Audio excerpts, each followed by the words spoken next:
Hello, welcome everybody, and thank you to those who are joining us live and to those listening later. I would like to warmly welcome our guest today, whom I will shortly introduce. Our webinar today is titled Alcohol Consumption and Dependence, the Role of Pharmacists in Prevention, Support, and Management. Worldwide, around 2.6 million deaths were caused by alcohol consumption in 2019, with 1.6 million of these resulting from non-communicable disease, according to the WHO. These webinars explore the burden of alcohol consumption and the complex relationship between the alcohol addictions and various diseases, including non-communicable disease, emphasize the importance of the early intervention, support, and effective management strategies.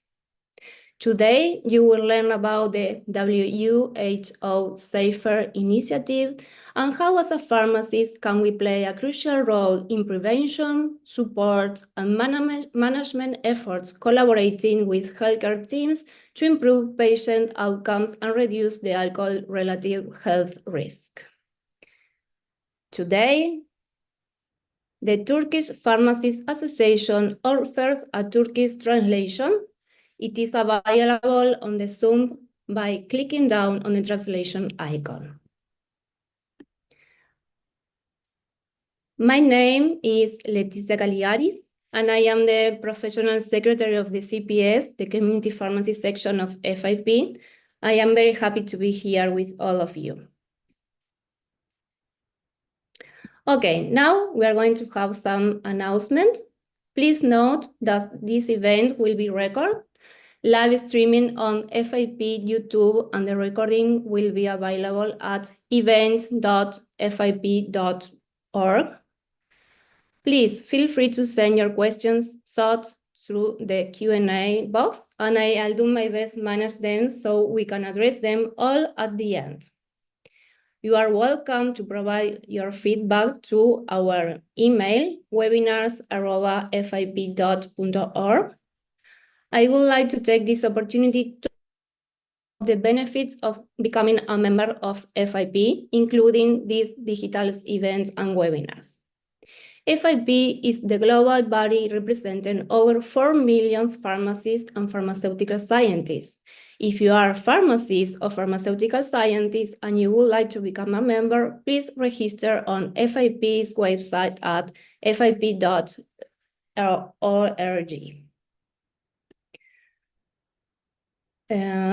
For this event, we're joined by a panel of fabulous speakers, and I want to sincerely thank each of them for taking the time to prepare the presentations.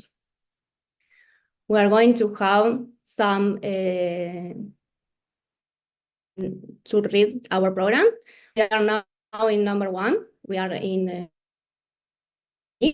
then we are going to have addressing the global burden of alcohol use, the World Health Organization Safer Initiative, and we're going to have Dr. Doug Rekve. He is a Senior Technical Officer, Alcohol, Drug, and Addictive Behavior of WHO. Then we are going to talk with, to have the conversation of talking with patients about alcohol, opportunities and challenges for pharmacy practice. And we are going to listen to Dr. Professor Duncan Stewart, Professor of Applied Health Research, London Metropolitan University, United Kingdom. Then we are going to go to the role of pharmacists in identifying individuals at risk of alcohol dependence through screening tools. And we are going to listen to Dr. Romeo Ongpoe, Junior Director of the Department of Science and Technology in Philippines. Then we are going to have the pharmacological intervention and medication management for alcohol dependence. And we're going to listen to Dr. Corina Scooter, Head of the Department of Pharmacology and Clinical Pharmacy at Nicolae Teminau State University of Medicine and Pharmacy in Moldova.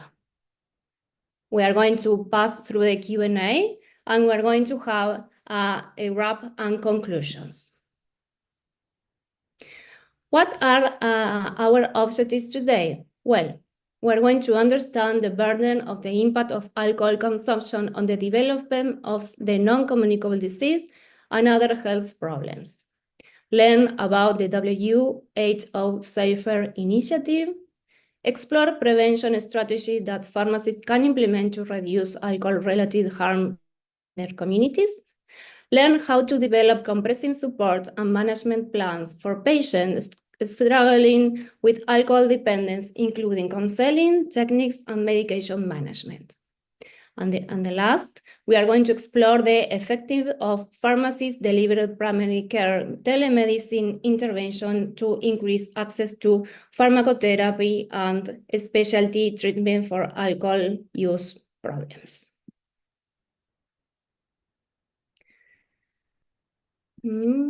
Okay, now we are going to listen Mr. Doug Reck. He is a senior technical officer and acting unit head for alcohol, drugs, and addictive behavior at the WHO. With a master's degree in business and economics, he has over 30 years of experience across local, national, regional, and global organizations, including the treatment sector, civil society, and governmental organizations. Doug has led the initiative like Safer in WHO, global status reports, and alcohol and health driving evidence-based policy to reduce harmful alcohol use.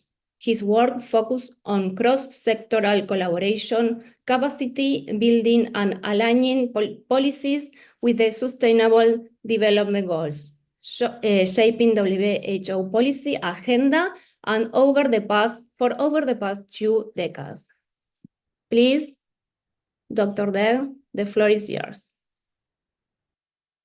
Thank you very much, Leticia, and good morning and good afternoon. It's a great honor to have been invited to this webinar from the Pharmaceutical Federation. It's really an important issue to see how different groups in society can contribute to reducing the harmful use of alcohol, and I think pharmacists and the pharmacists play an important role here, and we will come back to that later.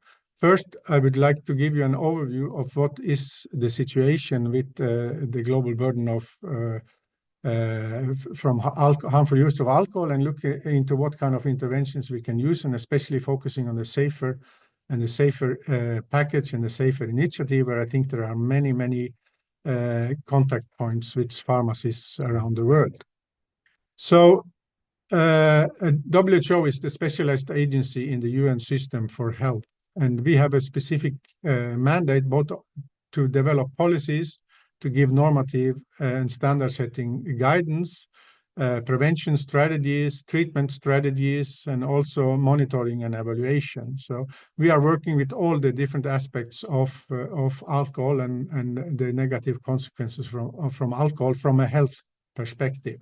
And here you see just some of the documents and decisions that our member states have endorsed the last 20 years. First of all, the global strategy to reduce the harmful use of alcohol from 2010.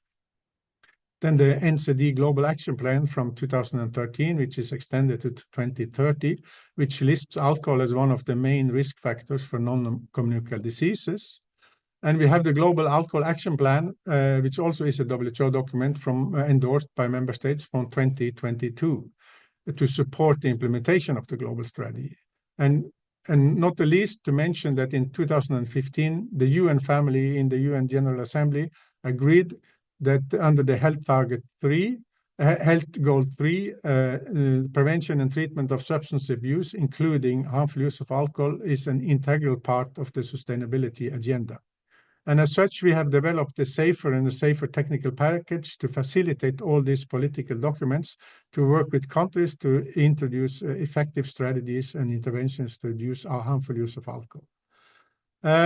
But I think we first need to come back to base. And you as pharmacists, you know this, even though many don't really like to hear it.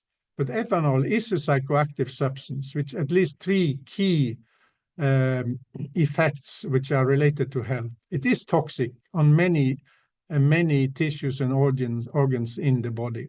It is intoxicating and makes us do things that we would would not do if we hadn't been drinking alcohol. It's also slowed down our cognition and our motoric abilities. So, and through the intoxication, it also creates a lot of harm. And finally, it has dependence-producing propensities, whereby the drinker's self-control is also reduced, and it creates its own demand when you have went into dependency. And this is what we need to keep in mind when we talk about alcohol. It is a psychoactive substance, and that is the starting point. Of course, we all have all our views on why do people drink, and we have every aspect of science and every aspect of individual thinking is linked to, and probably each and every one of us have our individual views on why people are drinking. It's a lot of reasons why people are drinking, and many of them are philosophical without any real evidence behind them. Others are just intuitions or loose thinking. What I think we need to keep in mind is that, first of all, many psychoactive substances have important medical applications, but they are not essential for daily life. So their use and non-use are often then a matter of personal and cultural choice, at least until dependence kicks in and overrides both the personal and individual choices. And we try to put this into a system to understand what are the pathway into what is the main issues for WHO. And that is the mortality and disability by cause, the socioeconomic consequences, and not least the harms to others, which is really an important part of alcohol-related harm, which are just recently starting to really uncover and find out more numbers around, because that is very tricky. And as pharmacists, you know that this is the main issues, the propensities of the substance at hand, the ways and means of how it's administered, and then the level, pattern, and context of use. And that then creates the health outcomes with either chronic or acute. And behind here are all the different drivers. And what our focus is on in this box. We know that this is very important. We know that biological factors, sex, and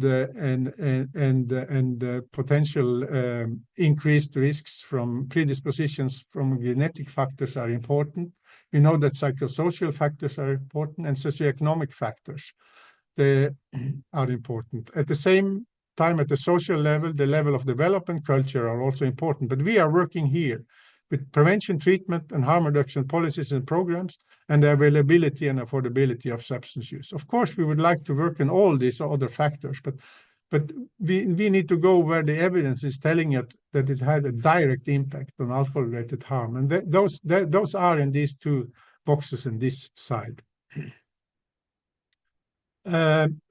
I don't want to go into detail here, but we have to have three different aspects on the harm in mind. We have to have the negative consequences of the use itself, then the negative consequences for users and for others on the way that we are trying to control the use, and then the problem with lack of availability for medicinal, therapeutic, and scientific purposes. And these are often seen as competing goals, but our task is to try to balance them in a way that reduces the overall harm from the psychoactive substances. And that is our task at hand, and not trying to pick one of them and highlight that in our whatever aims we have for policy, for example.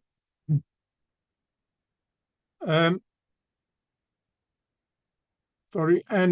the WHO in the global strategy in 2010 clearly focused on, manifested that the harmful use of alcohol is a broad and encompasses the drinking that causes detrimental health and social consequences, not only for the drinker, but for the people around the drinker and society at large, as well as the pattern of drinking that are associated with increased risks of adverse health outcomes. So it's a very broad definition of what is harmful use of alcohol. It's not only, those of you who know ICD-10 and ICD-11 knows that there is a specific diagnostic criteria in ICD-10 about harmful use of alcohol. This is a political consensus language which is much broader. And the effects on society is huge. Alcohol is clearly one of the key risk factors for the burden of disease, with 2.6 million deaths that Leticia already mentioned. Considerable disability-adjusted life loss due to the morbidity, and also that 400 million adults worldwide are living with an alcohol use disorder, and almost half of them with dependence. We know that there are considerable gender and geographic differences, and that it hits young people mostly, and especially, and that in fact that most adults in the world do not drink alcohol for many different reasons. And we know that there are considerable negative health and social consequences for other than the drinker. And per capita alcohol consumption here is, we have just this summer released the global status report on alcohol and health, and you can go on our webpage and download that, and you will find all the statistics I referred to here and get a broader perspective. But the per capita consumption is often a good indicator for alcohol-related harms. And here you see how the development has been the last 25 years in different regions. We are fairly stable at the global level, while Europe are continuing decreasing its consumption. Southeast Asia and the Western Pacific has had a sharp increase, but now during COVID, and COVID has had a huge impact on overall consumption. We don't know if that is something that will continue or it will be bounce back. Most likely it will bounce back. This is another perspective to look at indicator for alcohol-related harm, and that is heavy episodic drinking. And that is an extremely important indicator. The problem with that is that it's not very reliable compared to per capita alcohol consumption. But here you see the level of really harmful drinking, especially in males. And you see the difference between different regions. So Europe and the Americas, really a lot of bad patterns on drinking. But even in countries with high levels of abstinence, you have high also detrimental drinking patterns.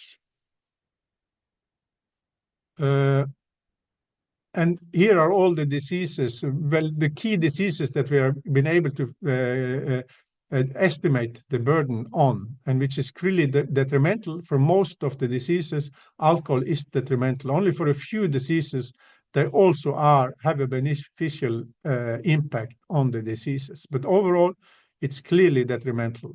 And the 2.6 million deaths, that are net effects when the beneficial effects are subtracted from the gross effects of harmful use of alcohol.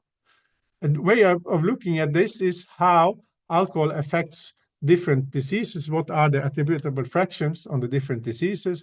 Or you can see how it is distributed inside alcohol, how the different diseases distributes itself. And there's a lot of things we can learn about here from to looking at where we should intervene and how we should intervene.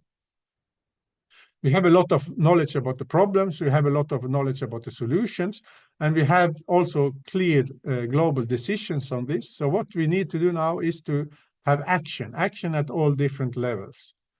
And we introduced, I will not go through this, but we have had a lot of issues with implementation thus far. And many inertias, many obstacles, and which really we need to work on. And the way we try to work with all these different obstacles is through what we call the Global Safe Initiative, which was launched in 2019, where we work with different sister organizations in the UN and with civil society, and of course our member states, to try to implement high-impact strategies. And with high-impact strategies, we mean those that really has evidence behind them that they affect and reduce alcohol-related harm. And that is to strengthen restrictions on alcohol availability. It's to advance and enforce drink-driving countermeasures. It's to facilitate access to screening, brief intervention, and treatment. And I hope we can talk much more about that a little bit later, because here is a clear entry point directly for pharmacists. Enforcing ban and comprehensive restrictions on advertising, and raise prices to alcohol and through excise taxes and pricing policies. And pharmacists, of course, can contribute to all these 5 interventions, but especially on the facilitating brief intervention and treatment. And we work very heavily with countries. We try to institutionalize alcohol policies at the country level, but it's extremely difficult. We are competing interests inside the health, and many of the effective interventions are outside of health. There are many competitors, even inside the cabinet, who don't want to put these effective interventions in place. So this is a very, very difficult work, but we have some really good experiences working in a couple of countries. on it. But I would just like to highlight a couple of the counter forces. So we are working in Uganda, but what in illicit drugs and in tobacco, we talk about crop replacement. What we have seen in Uganda is crop in placement. Then, in fact, Uganda was not producing raw material for beer, commercial beer. They produce, of course, for informal beer, but not for commercial beer. And that started in 2002. And they got a lot of subsidies, and they were making the farmers dependent. Now 30,000 farmers are dependent, and they are the breweries are the bigger taxpayers in the country. And the UN family is, in fact, promoting this as a good supply side initiative. And what we see now is that the farmers are very important lobbyists in trying to prevent implementation of effective strategies this year. And the bill on alcohol in Uganda was killed partly with the help of the lobbying from the pharmacists. Not from the pharmacists, from the farmers. Yeah? And we had hoped that pharmacists could have been on the table on the other side there. It would have been very helpful. In Nepal, we also are working heavily. They have a total ban of alcohol advertising. That was totally ignored. The biggest brewery in the world used another country where alcohol is banned or heavily restricted to a championship there to penetrate the Nepalese market using all aspects of modern marketing techniques and disregarding the total ban on alcohol advertisement in Nepal.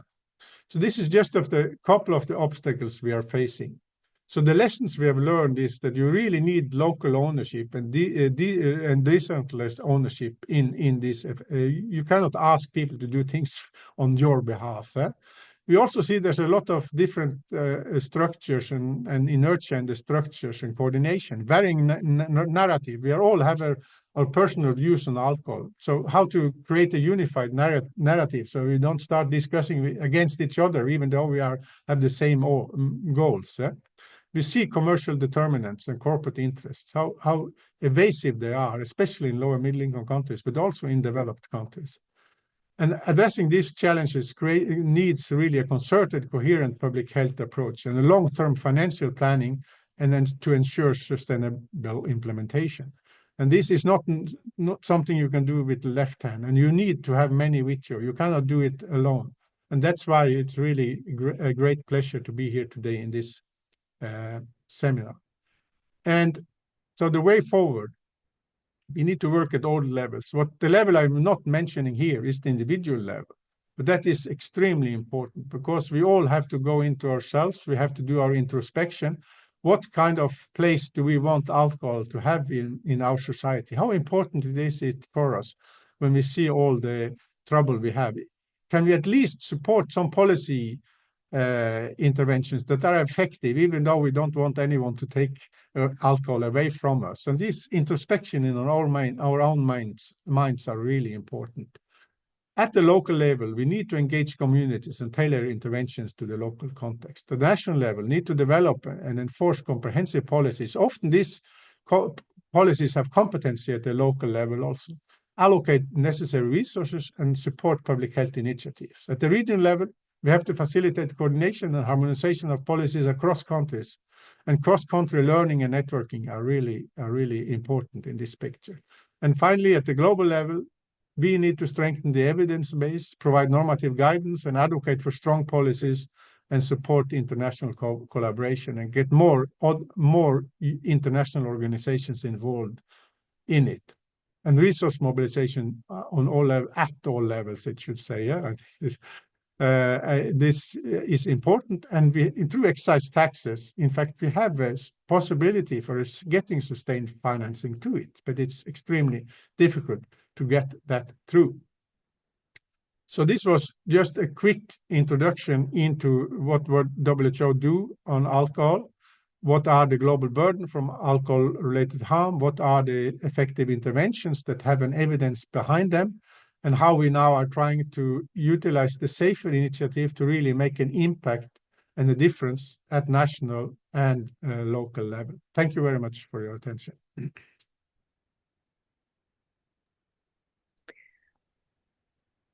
Thank you very much, Dal. Now we are going to move to Professor Duncan Stewart. Duncan has a background in sociology with long-standing research expertise in treatment approach for people with drugs and/or alcohol problems. More recently, he has been working with pharmacists in community pharmacy and general practice to integrate attention to alcohol into the routine reviews of medication. Please, Duncan. Thank you so much for the introduction, and it's great to be with you all today.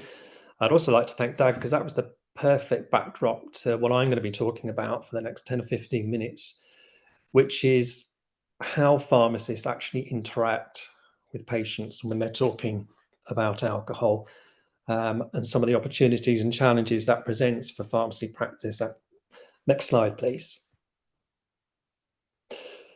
So the focus of my talk is on brief interventions for alcohol, by which I mean short, structured conversations about alcohol, and that could range from a few minutes to a more substantial period of time. I'm going to introduce you to some findings from a 6-year program of work we've been doing here in the UK with community pharmacists and also pharmacists who work in general practice in England. And this work's funded by the NIHR in the UK. Next slide, please. So the starting point really is what we already know about brief interventions for alcohol. So most of the evidence comes from primary care, but not exclusively so. And it shows modest, generally short-term reductions in drinking after screening and a brief intervention for hazardous alcohol consumption. So it demonstrates broadly evidence of efficacy, but the real challenge is translating that into routine practice. And we know from effectiveness trials, so trials done in, or as close as possible to conditions of routine practice, the findings are much less clear in terms of whether brief interventions are indeed effective. And we actually, when you look at the evidence in detail, we don't really know very much about how brief is better, what kind of intervention content works best for whom and under what circumstances. And finally, one of the real difficulties with implementing brief interventions is that they're often not done. So opportunities to intervene are missed. And that's primarily because alcohol remains such a difficult topic to talk about. It's difficult for practitioners and it's difficult for patients. So opportunities for intervention are often missed. Next slide, please. So, for the starting point for our research was just reflecting on the extended roles for pharmacists in the UK and elsewhere, particularly around promoting and protecting public health, and smoking cessation is a very good example of the extended roles of pharmacists in recent years. And we just thought, well, that should really include alcohol too. So there was a trial of a brief intervention delivered by community pharmacists in London. And to cut a long story short, it found no effect for the intervention. So consistent with some of the more recent trials of brief interventions in routine practice delivered in primary care and general practice, we found no effect. Next slide, please. And actually, when we looked at this in more detail, there were clearly low levels of knowledge amongst pharmacists about alcohol and broader issues in behaviour change. The research also identified variations in the communication skills amongst the participating pharmacists, and actually quite significant learning needs in terms of addressing that deficit. And overall, we concluded actually it was a lot to ask of pharmacists to deliver this kind of intervention in conditions of routine practice. And actually, we probably have to go back to the drawing board with brief interventions and rethink really the content of those, the delivery of those, and how we support practitioners, in this case pharmacists, to implement this kind of intervention. Next slide, please. So we took a step back really and thought about alcohol problems more broadly and what it means in terms of practice in primary care. And I think we were sort of thinking, well, why do we only focus on people with the most severe problems? And what about the harms associated with alcohol more broadly? And particularly in primary care, we were thinking of the growing number of people with long-term conditions who are prescribed often multiple medications for those conditions. And it's, alcohol will interfere with the effectiveness of those treatments. And surely that should be part of the conversation about alcohol. And so we started to be orientated more towards a kind of prevention approach to discussing alcohol with patients in primary care settings. Next slide, please. So we've been working with pharmacists to develop a new approach to brief interventions. And this is sort of a summary of the main elements of that and how we've gone about designing this intervention. So thinking about how we could integrate attention to alcohol into routine medication reviews. So thinking about the role of the pharmacist in community pharmacy or in primary care, delivering medication reviews to patients who are being prescribed multiple medications and for whom, even small amounts of alcohol could actually be interfering with the way those medications work. So the first thing we wanted to highlight and focus on was the idea as alcohol as a drug and making that explicit. And if you think about alcohol as a drug, alongside the other drugs that people are being prescribed, for their health conditions, then it leaves pharmacists actually very well placed to discuss alcohol in that context. And it also gives pharmacists legitimacy to introduce alcohol to patients because pharmacists, as we know, are experts in drugs. And in that way, attention to alcohol could be integral to the core role of pharmacy professionals. The second thing we wanted to avoid is the tendency to moralize when discussing alcohol, sort of uninvited advice giving, telling people off for drinking too much. Instead, stemming from this idea as alcohol as a drug, using that as an opportunity to help patients think through how drinking affects their medicines and their conditions and their health. And if you do it in that way, the discussion might only briefly focus on alcohol for most people, but of course for some people that would be quite a significant element of the discussion. But the idea is to help patients think through these things themselves rather than the pharmacist owning the agenda of that consultation.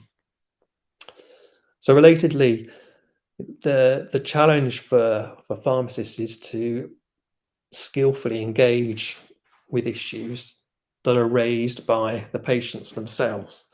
So delivering that person-centered consultation. And actually, given the findings we had from the London trial and through discussions with pharmacists and patients in the early phases of this research, it clearly required substantive training and practice development to get pharmacists in a position to be able to have this kind of more nuanced discussion of alcohol. Next slide. So what do patients and pharmacists think about this idea?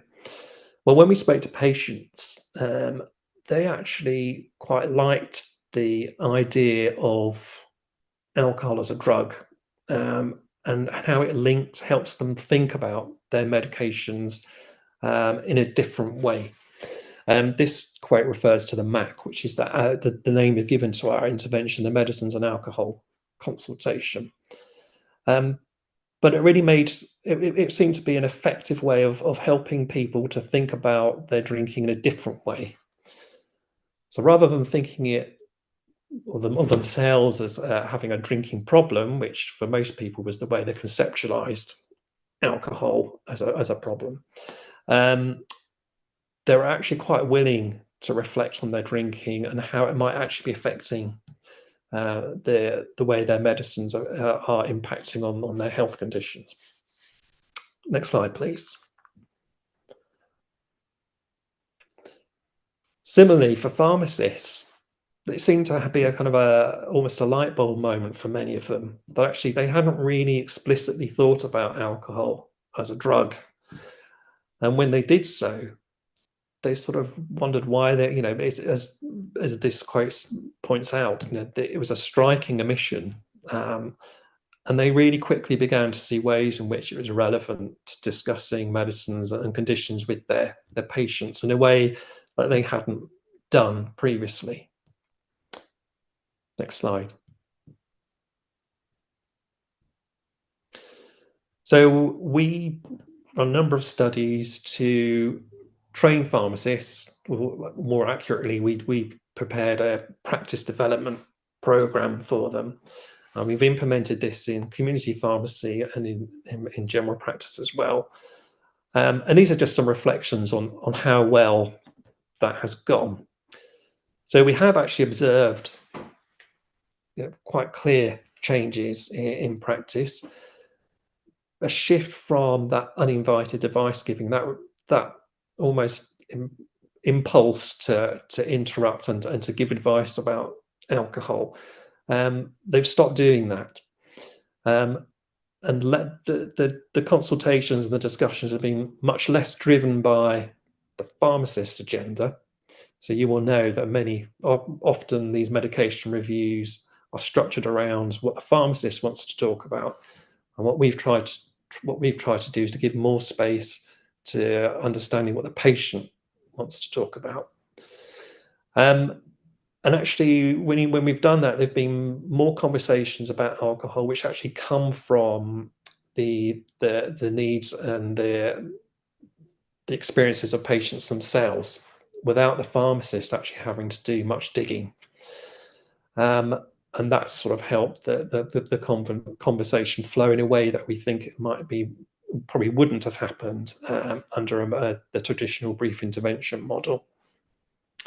Now, we're not claiming this is perfect by any means, and actually the major reflection is that it takes quite a bit of time for pharmacists to change their practice, and that's completely understandable. In particular, active listening skills take time to acquire and to kind of embed into routine care, and being attentive to what matters to the person in front of you.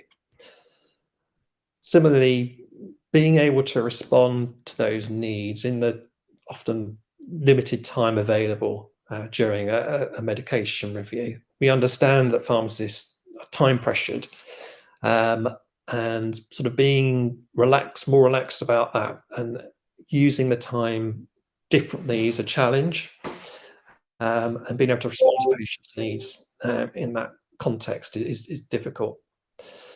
And finally, just being attentive to opportunities to introduce alcohol where relevant. We found that they were getting there. They're doing much more post-treatment than they were post-intervention than they were pre, but there was still some way to go in spotting opportunities where alcohol might be something you could introduce into the discussion. Next slide. So I'm going to end the talk really with kind of a new agenda for brief interventions for alcohol. And this isn't shameless self-publicity, or it might look like that at the moment. But what we really want to do is to kind of reflect on these findings and think about what it means for brief interventions and prevention more broadly, including the potential role of pharmacists within that. And I think really the main point to make is that, why should these interventions just be about how much someone drinks? I think this is kind of the hub of the issue for us. Actually, there's so much more to talk about. Now, in this particular intervention, we've flagged up the issue of alcohol as a drug because that's salient to the context of a medication review. But there are other things that brief interventions could address. Some of the things that Dag was talking about earlier, some of the social influences on drinking behaviour, such as alcohol marketing or pricing, etc., or the sort of the cultural norms or stigmatizing attitudes towards alcohol. These are other things that we could perhaps usefully talk about with our patients. And so this paper is just a kind of a provocation, really. What we're doing is saying, well, look, brief interventions needs to change, and we've made some suggestions as to the directions of travel for this kind of intervention in the future, without really presenting much in the way of solutions. What we're doing is saying, well, look, this is a conversation that we, the scientific community, and practitioners, pharmacists, and other healthcare professionals really need to be having if the contribution of brief interventions is to realise its potential. In other words, to actually bring about population level changes in alcohol consumption. So I'm going to end my talk there. Thank you very much for the opportunity to introduce you to this research. I look forward to answering any questions you might have a bit later on.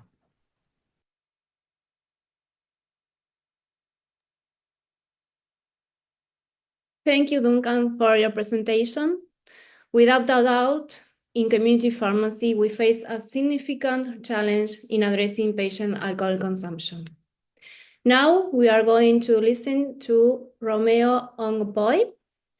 Dr. Romeo is a licensed pharmacist from Philippines. He is currently in government service as director of the Department of Science and Technology in the Mimaropa region, and finds time also to be a volunteer in the local government unit care of AHV screening and substance use screening. He completes his DBA at Emilio Aguinaldo College in Manila, Master of Science in Pharmacy at Centro Escolar University, and BS Pharmacy at Southern University. His experience is versatile and previously has been working as a dean regulatory professional, clinical specialist, and grew up in community pharmacy. Please, Romeo, the floor is yours. Good day. My name is Romeo, and I will be discussing on the roles of pharmacists in identifying individuals at risk of alcohol dependence through screening tools. Next slide, please. I am a pharmacist with a master's and doctorate degrees. I also have postgraduate diploma on substance use interventions. I am also a volunteer for cancer care, HIV testing, and substance use intervention. Next slide. This presentation aims to give an overview on the screening tools for alcohol dependence that may be used at the pharmacist level. I will discuss each of these tools and share some interventions that may be done, as well as other ways to help in alcoholism. Next slide.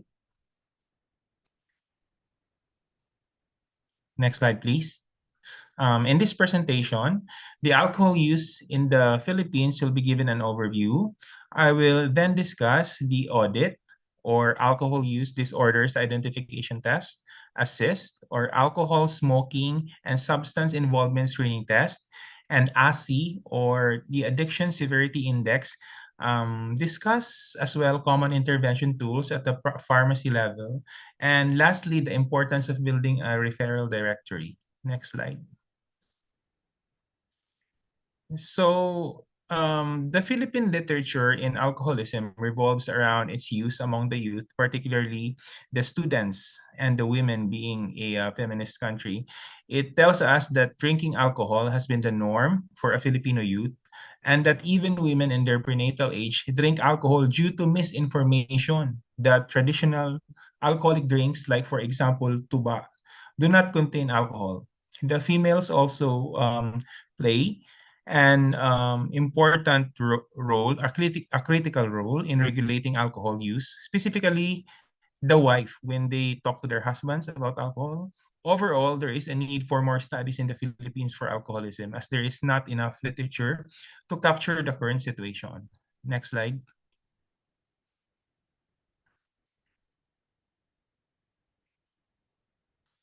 To be able to be effective in screening patients for alcohol problem, a pharmacist must be able to understand the Jellinek curve.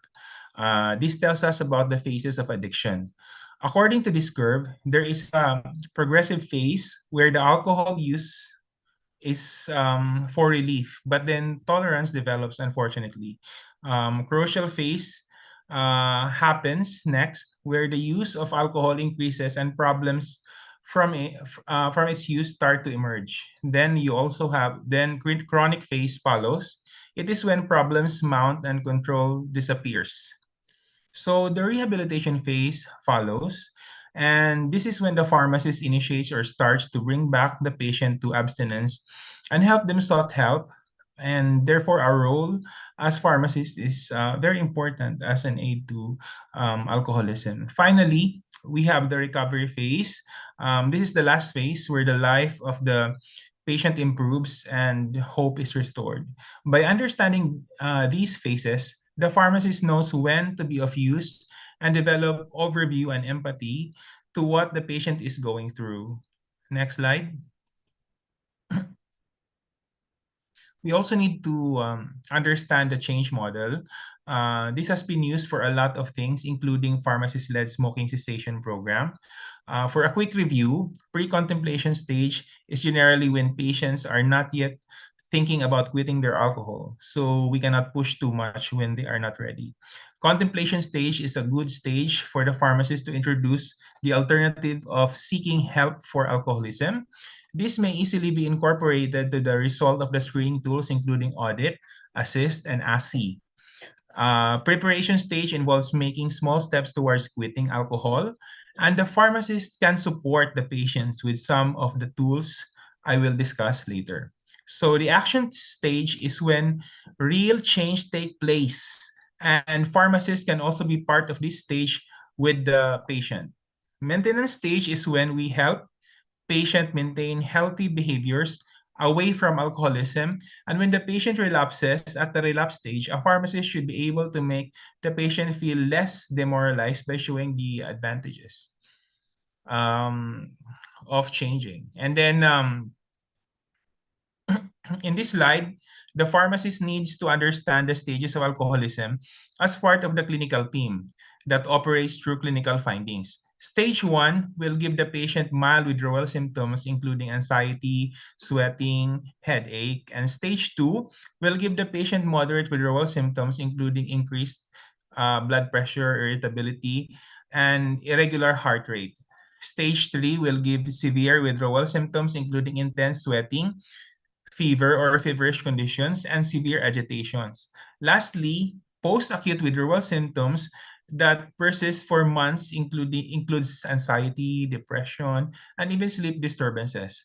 Understanding these stages will also help the pharmacy offer OTC medication to help in the alleviation of the withdrawal symptoms and be more understanding during the screening process. Next slide. Next slide, please.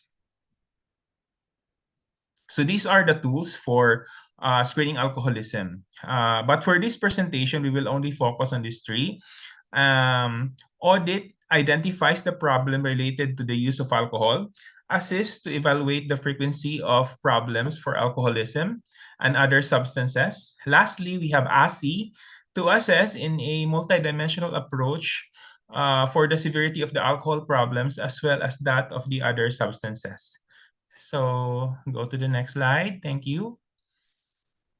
So alcohol use disorders identification test, or the audit, is the commonly used tool in adults to screen for harmful alcohol consumption and usually the initial step to evaluate alcohol-related problems and risk. This tool is a 10-question instrument to identify persons with hazardous and harmful patterns of alcohol consumption and dependence, then objectively determine the initial symptom severity. This later provides a framework for intervention to help risky drinkers reduce or cease alcohol consumptions and thereby avoid the harmful consequence of alcohol drinking. Next slide.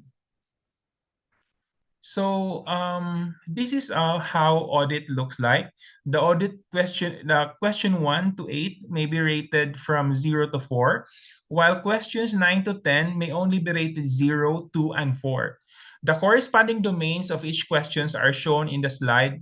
Like question 1 deals with the frequency of drinking, question 4 is about impaired control over drinking, and question 9 is about alcohol-related injuries. As can also be seen, questions 1 to 3 deals with alcohol consumption, questions 4 to 6 are about drinking behaviors and possible dependence, and questions 7 to 10 are about the consequences of drinking. The next slide, please. So this is the scoring system for audit. So after scoring each of the questions, summing them up would give the total score where 0 to 7 means low risk and will require brief education. 8 to 5 means risky or hazardous level where brief intervention may also be needed. 16 to 19 means high risk or harmful level where another brief intervention may be done but with referral to a specialized treatment facility. Lastly, above 20 means high risk where there is definite harm with possibility of dependence, and in this case, immediate referral to specialized treatment is actually needed. A high-risk behavior is also a prompt to further screen for dependence using other screening tools, like for example, ASI. I will discuss later on. Audit is very much accessible online and may be accessed through the link shown on the top of the slide. Thank you. Next slide. Then another tool would be the WHO's Assist. So Assist is a tool developed by WHO, like what I've said. It stands for Alcohol, Smoking, and Substance Involvement Screening Test, and it's an 8-item questionnaire that measures an individual use of alcohol, tobacco products, and other drugs across his or her lifetime and in the past 3 months. Each of the questions correspond to certain domain, like question 1 is for the lifetime use, question 2 is for the current use, question 3 is for dependence, question 4 to 6 are for problems, question 7 is for dependence, and question 8 is for risk.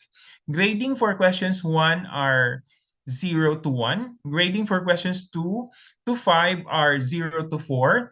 And questions 6 to 8 are 0 to 2. Next slide.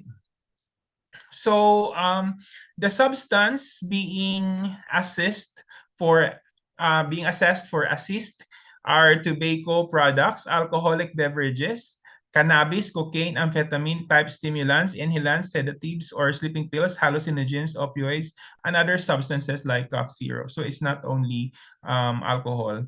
If the overall score falls within 0 to 3, no intervention should be made. If the overall score falls within 4 to 26, brief intervention is needed. And if the overall score is over 27, more intensive treatment should be sought. There are specialized attention given though for those who inject drugs, where more than once per week or 3 or more days in a row of injection needs more intensive treatment.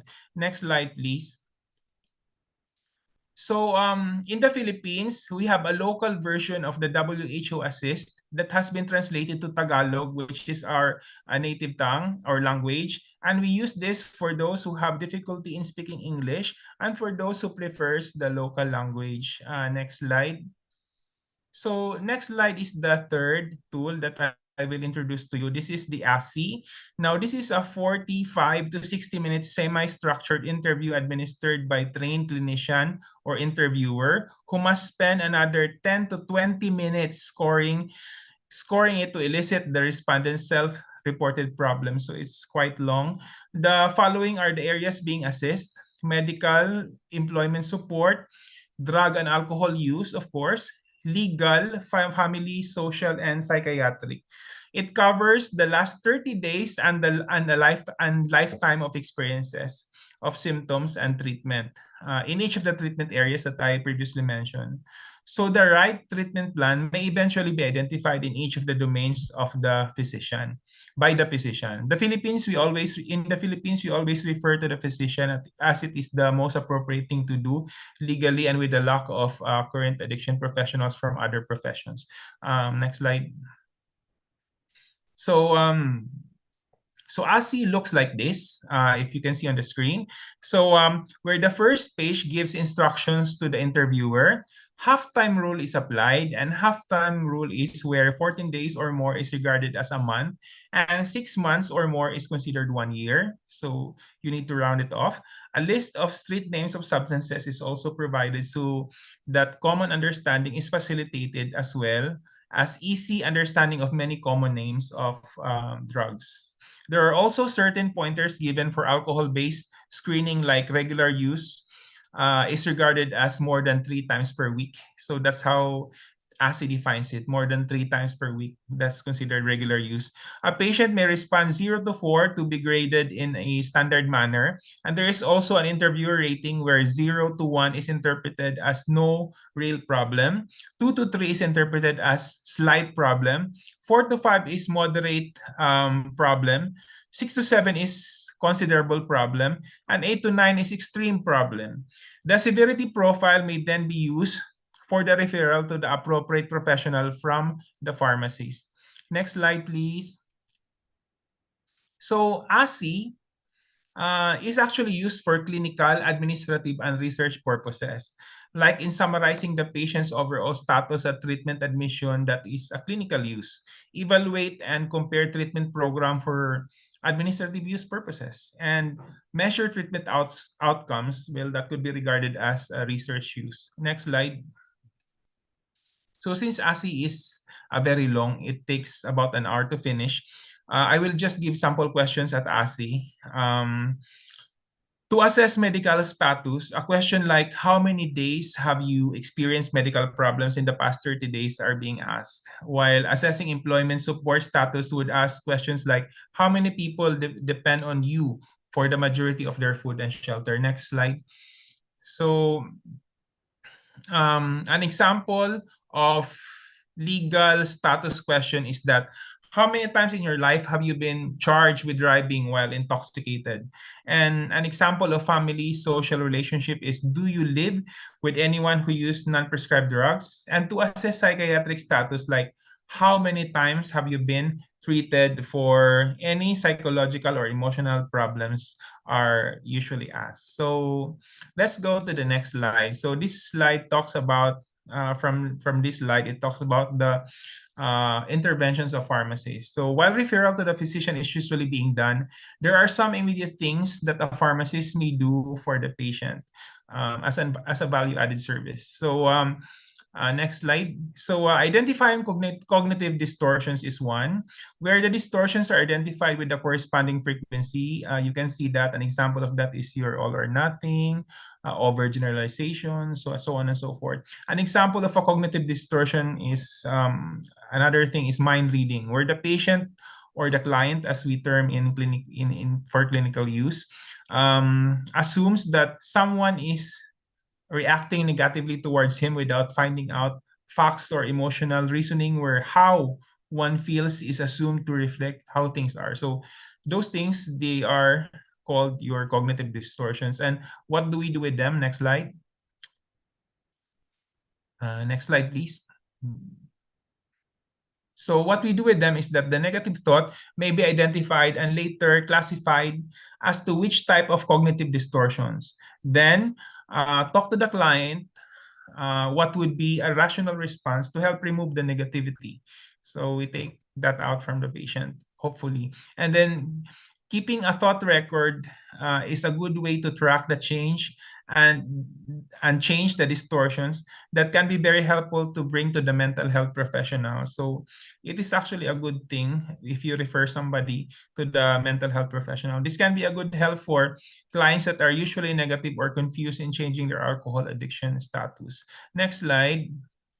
So another thing that can be done at the pharmacy level is the automatic thought record.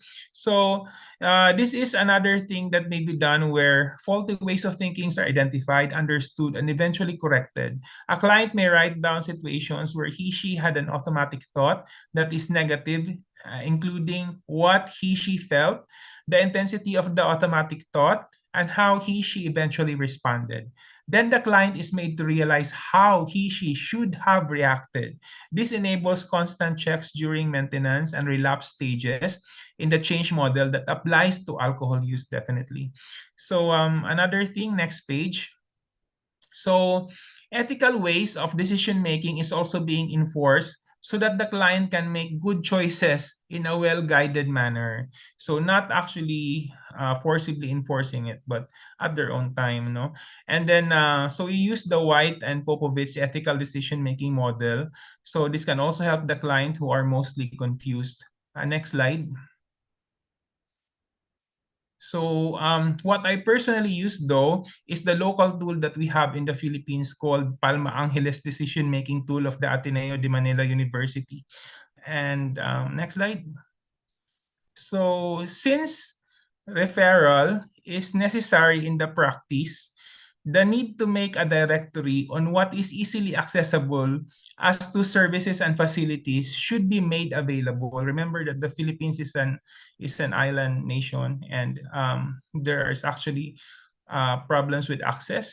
It is important to build one's directory with the name of the organization, the services they offer, contact details, location, target clients, admission criteria, referral process, and potential barriers, so that the patient that came to you for screening, you can actually refer them to the right physician or mental health professional. Then next slide. So this will be my last slide. Finally, a pharmacist should learn to take good care of himself during the screening. He may evaluate the risk through the patient history gathered, especially in ASI, where many notes are being gathered. So, for example, you observe poor compliance to medication. This might indicate risk, like, for example, violence, although not generalizable. Please remember that. As interviewer, the pharmacist needs to listen carefully and patiently as many clients are confused and frustrated. Thus, they need respect and must be given full attention, like what Dr. Stewart previously said. Empathy is also needed when dealing with clients, as most of them are misunderstood and suffering. The pharmacist needs to understand that it is that if the patient is frustrated, it is not directed towards him and her. So things should not be taken personally. Always be calm and do not overreact. Let the client finish his responses. Let them talk. It should come from them. And then ASI would take an hour, so patience is actually a must. Lastly, be reminded that not all patients who have an alcohol problem are violent, and that sometimes simply listening well and communicating effectively is what is needed. Thank you very much for listening.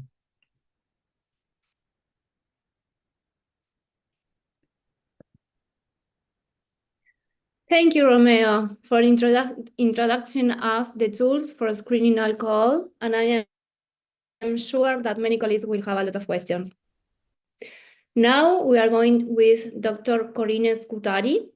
Since 2021, Dr. Corina Scutari is the head of the Department of Pharmacology and Clinical Pharmacy. He has published over than 100 scientific work and co-authored several books. Actively involved in teaching pharmacology and clinical pharmacy for pharmacy and dentist students. Corina, the floor is.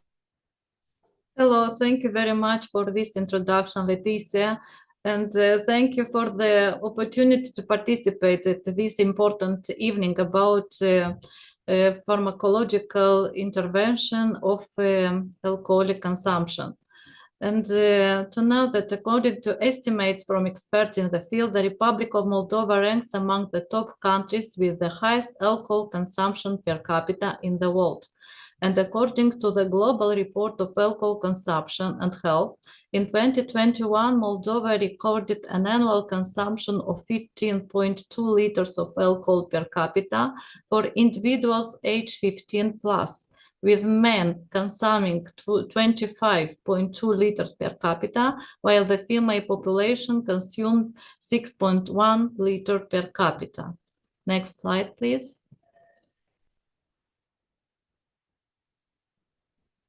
What are the risk factors of alcohol on the body? The following risks are that alcohol slows down the functionality of the central nervous system and thus altering the person's perceptions, emotions, movement, vision, hearing, and others. Also, long-term drinking can lead to heart problems such as cardiomyopathy, arrhythmias, myocardial infarction, hypertension, and others. Also, alcohol leads to numerous liver problems such as steatosis, hepatitis, liver fibrosis, cirrhosis, and alcohol in large doses leads to a weakened immune system. And to know that even occasional excessive drinking lowers the body's ability to fight infections and for up to 24 hours after intoxication. Next slide, please. The aim of our study was to determine the risk factors and medication management for alcohol dependence. Thus, the following objectives were outlined to achieve the goal. First one, to determine the amount of alcohol consumed, alcohol preferences, and the duration of alcohol consumption through life. To evaluate the medication for alcohol dependence, and to determine the role of pharmacists, not only of pharmacists, but also of clinical pharmacists in monitoring the treatment and prevention of alcoholism. Next slide, please. Alcoholism pharmacotherapy is only possible when the patient desires it themselves. Treatment is carried out in the hospital if the patient is in the state of severe intoxication with serious psychological and somatic disturbances like serious liver problems, neurological problems, and cardiovascular problems.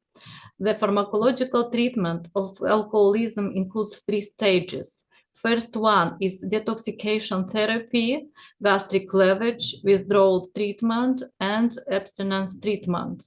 To know that detoxification therapy is the main emergency treatment stage involving the administration of vitamin complexes, nootropics, anxiolytics, and a lot of other drugs. Please, next slide. Long-term treatment of alcohol withdrawal and alcohol treatment, alcoholism, includes the following Food and Drug Administration approved medications like disulfiram, naltrexone, and camprosate. Other medications are topiramate, gabapentin, antidepressive drugs, antidepressants for co-occurring depression, also tranquilizers or anxiolytics, and vitaminic complexes. Other slide. Next.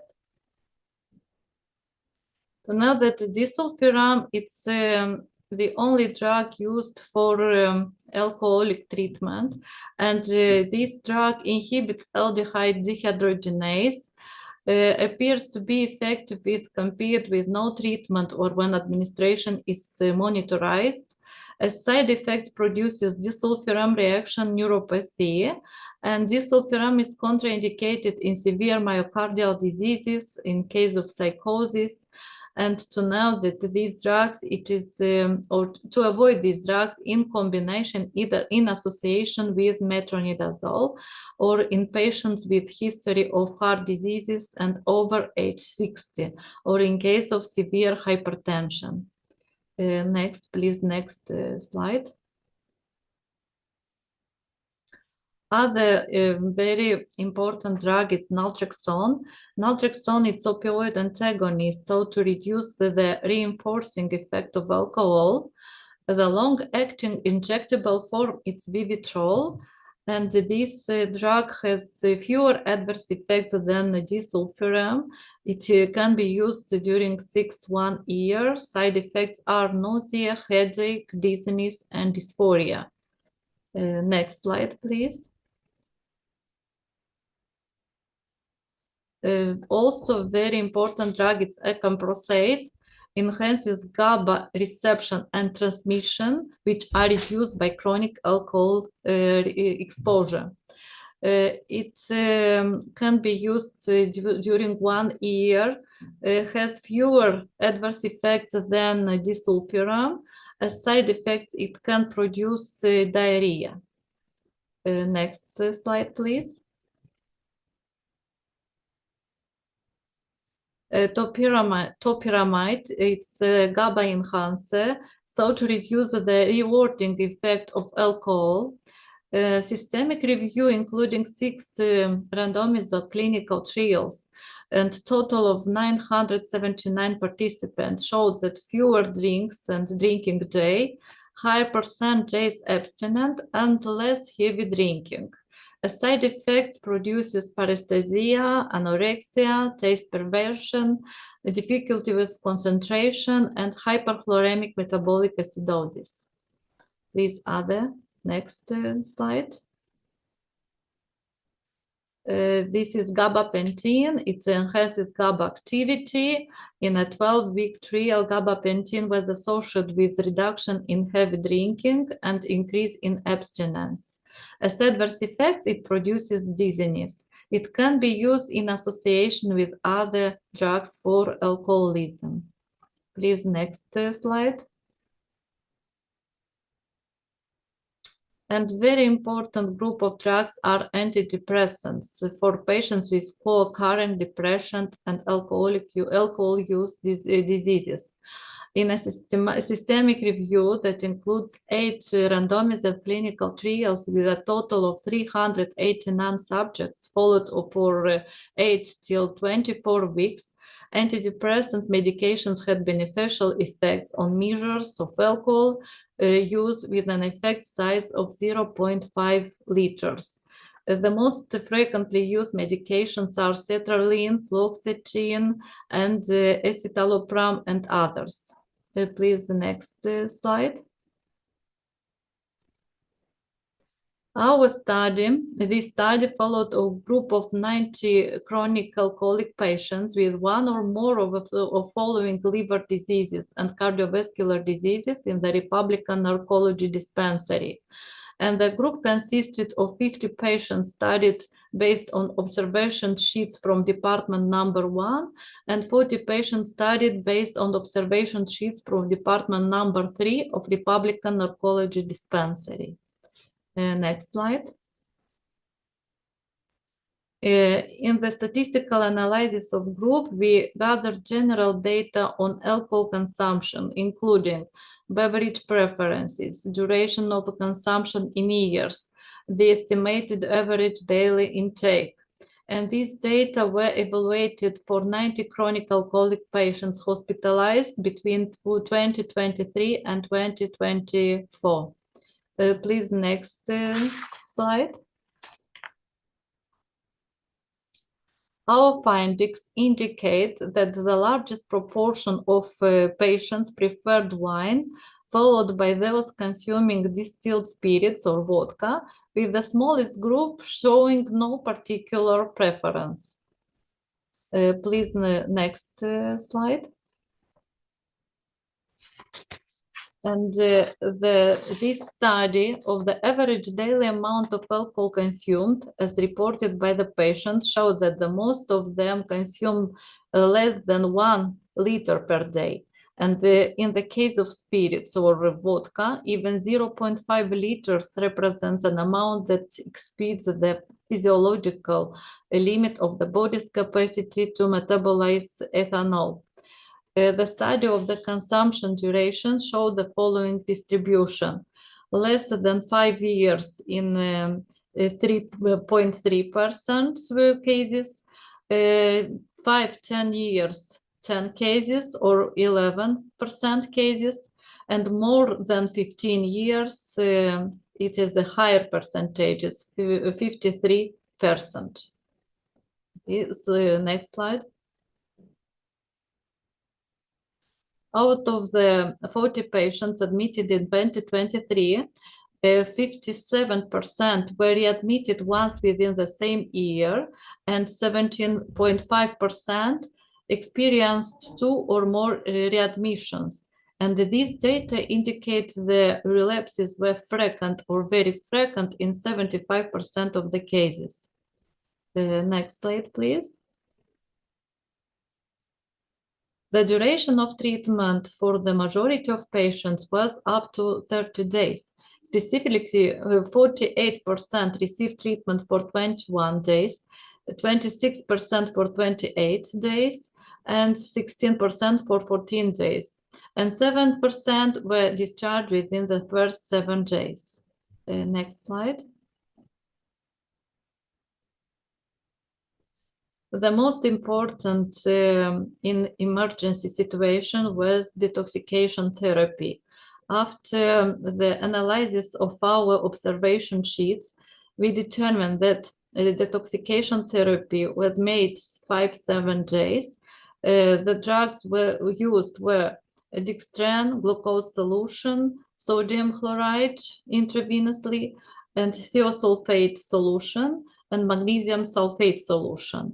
Also frequently used vitamin therapy for 15-20 days, like vitamin C, ascorbic acid solution, nicotinic acid solution, cyanocobalamin, pyridoxine, and thiamine solution for intramuscular administration. Very important B complex solution, and folic acid for 30 days. Next slide, please. Also, for treatment of alcoholism are used mainly anxiolytics like diazepam, 20 milligram intravenously, or 4 milliliter intramuscularly during 5 days. Other drugs, clonazepam, 2 milligram 3 times per day, orally, and alprazolam 0.5 milligram 2 times per day during 30 days. Anti-alcoholic drugs are used in the Republic of Moldova, where disulfiram in a dose of 500 milligram per day for 15 days, then 250 milligrams per day for 15 days orally. And the other drug not approved by Food and Drug Administration, metronidazole, 250 milligrams, but the dosages are according to the scheme. Other group of drugs used in hospitals are neuroleptics as needed, like haloperidol, levomepramazine, and to know that very frequently used as a typical neuroleptic is risperidone that produces fewer adverse effects. Antidepressant as needed, more frequently used, escitalopram 10 milligrams, venlafaxine 37.5 milligram, paroxetine 20 milligram 2 times per day, and in some cases amitriptyline. And for a long period of times are used nootropics, drugs that improve vascular perfusion and metabolic processes in the brain. The most important are piracetam, that can be used perorally or intravenously by intravenous infusion, and cenarizine and vinpocetine. Cenarizine during 30 days and vinpocetine during 10 days. Next slide, please. And as symptomatic therapy are used cardiovascular medications and hepatoprotective drugs. For hypertension and cardiovascular problems are used beta blockers like bisoprolol and metoprolol. Like calcium channel blockers, more frequently is used amlodipine, and AC inhibitors like captopril and enalapril, and maybe other drugs. Hepatoprotective agents are used also in complex treatment like ursodeoxycholic acid and phospholipids, because I told that in case of alcoholism frequently appear such problems like fibrosis and steatosis. and in severe situations, cirrhosis. Next slide, please.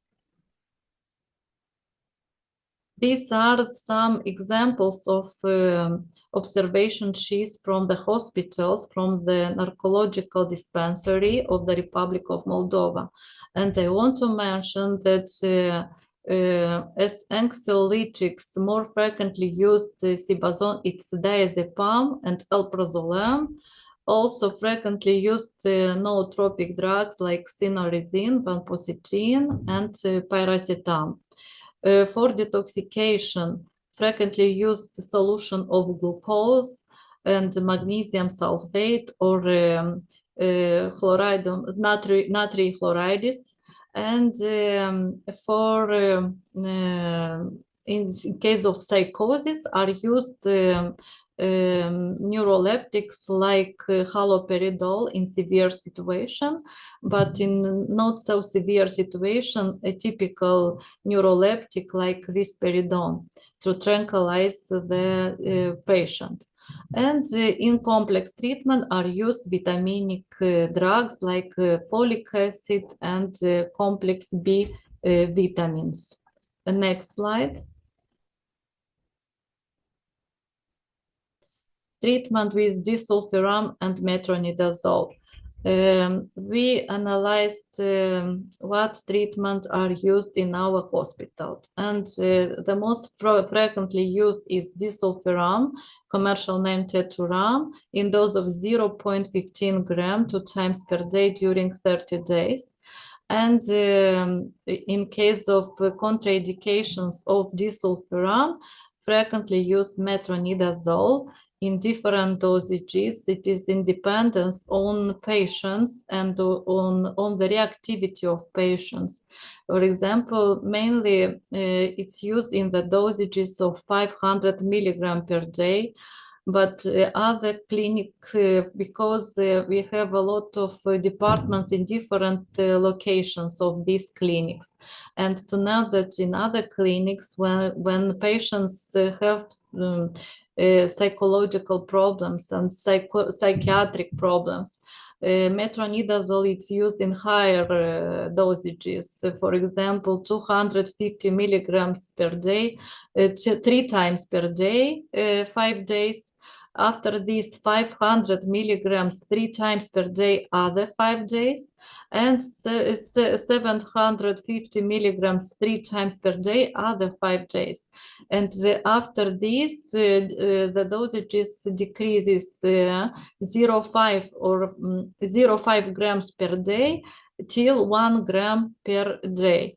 And these drugs, it's very effective to treat the alcoholic abstinence.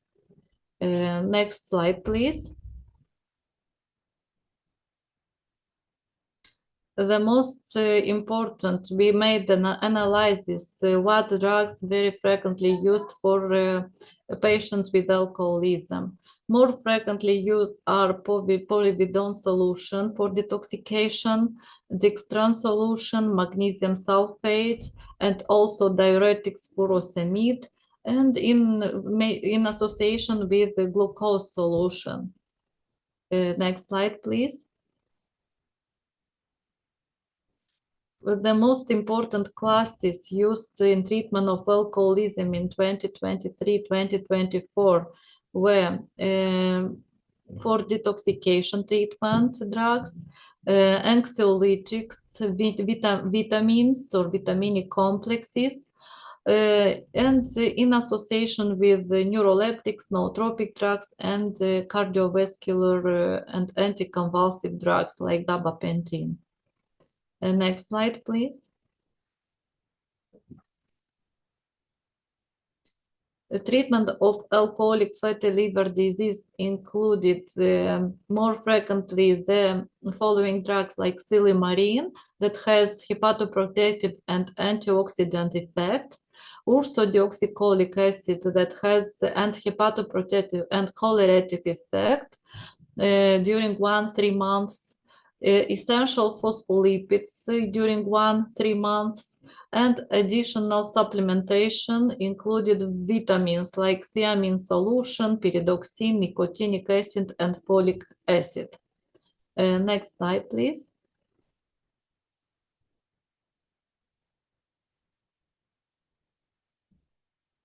And for long-term treatment of alcoholism are used mainly vitamin therapy. For example, for neuropathy, more frequently used is vitamin 1, B1, tocopherol acetate, in combination with folic acid, and also frequently used ascorbic acid. As nootropics for long-term treatment used pyracetam during 3-4 months. And anxiolyticals or tranquilizers are used in small dosages like diazepam and alprazolam. And as anti-alcoholic treatment are used disulfiram and metronidazole, individually depending on the patient's psychosomatic condition.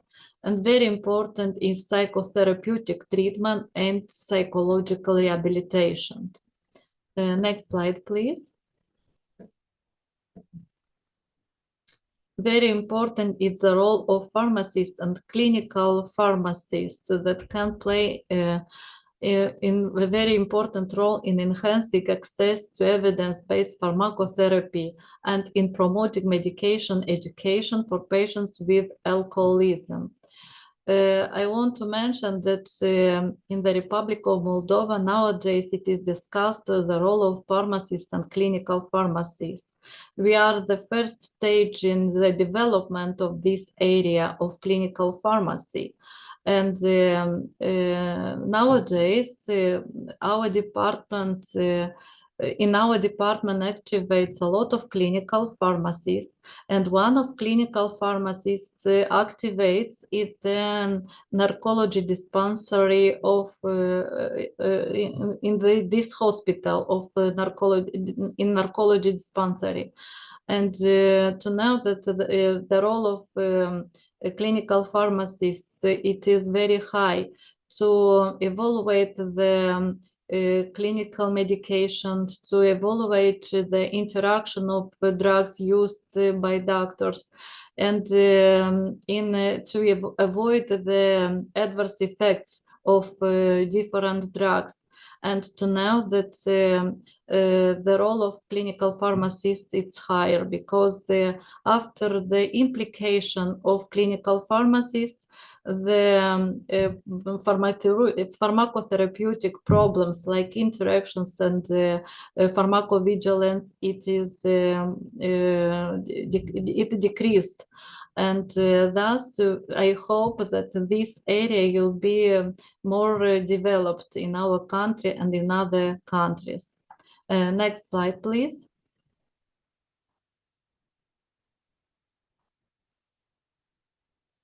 And in conclusion, I want to mention that the most frequently used groups of drugs in alcoholism in the hospitals of Republic of Moldova are the following drugs like nootropics, anxiolytics, antidepressants, and also detoxification therapy in association with cardiovascular medication, hepatoprotection, and vitamins.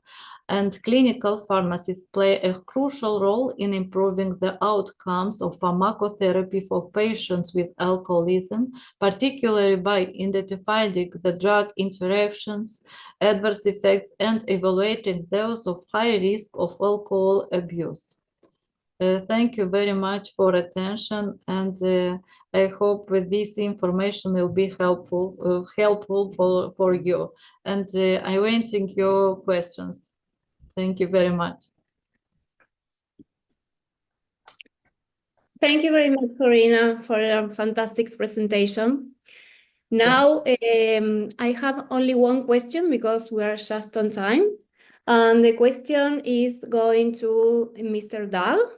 And I really want to know what actions can individual pharmacists take at the community level to address alcohol-related harm, including prevention, education, and support for the patient, particularly in the low-income countries, please.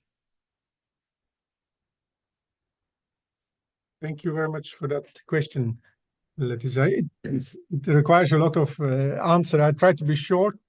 I think we need to distinguish between three different things here. One thing is in the pharmacist in his or her professional capacity, and the second is then in the institution that the person is working, and third is in the community that he or she lives. And I think pharmacists can contribute on all these three parts.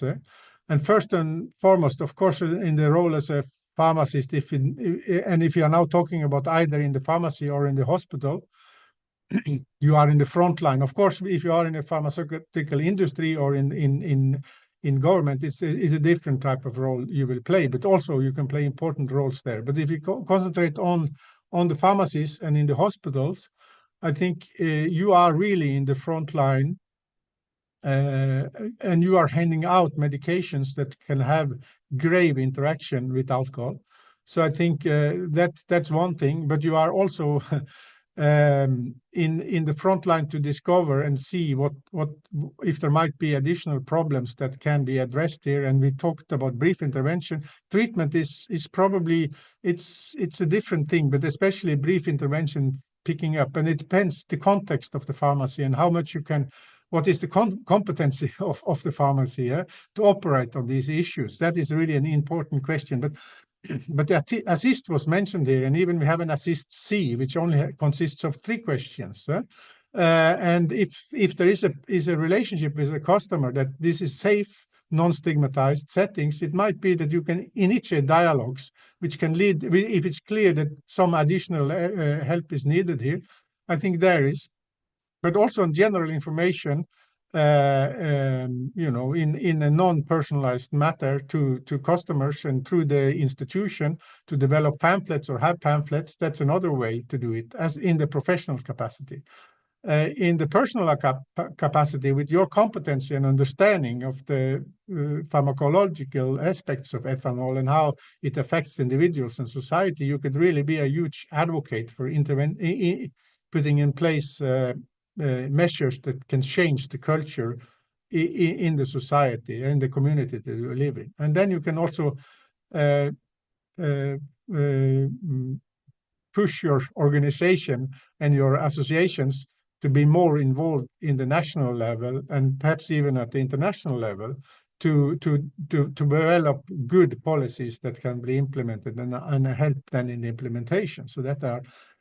And finally, you can yourself, not the individual, but the associations, which you did now recently. You launched the Tobacco Cessation Manual yesterday, pamphlet, an excellent example of how the pharmacists can contribute. And this can be also done at the local level. And there's enough information that you can translate into your setting, whether language-wise or cultural-wise, to have it available for the customers.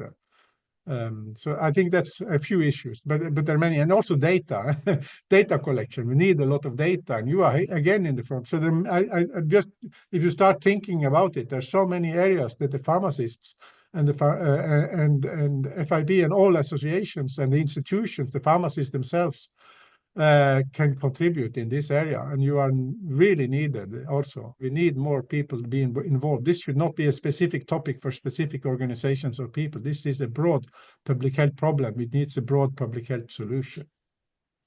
Perfect. So we have to work together to about this theme, and I think that we have taken a lot of message for this presentation.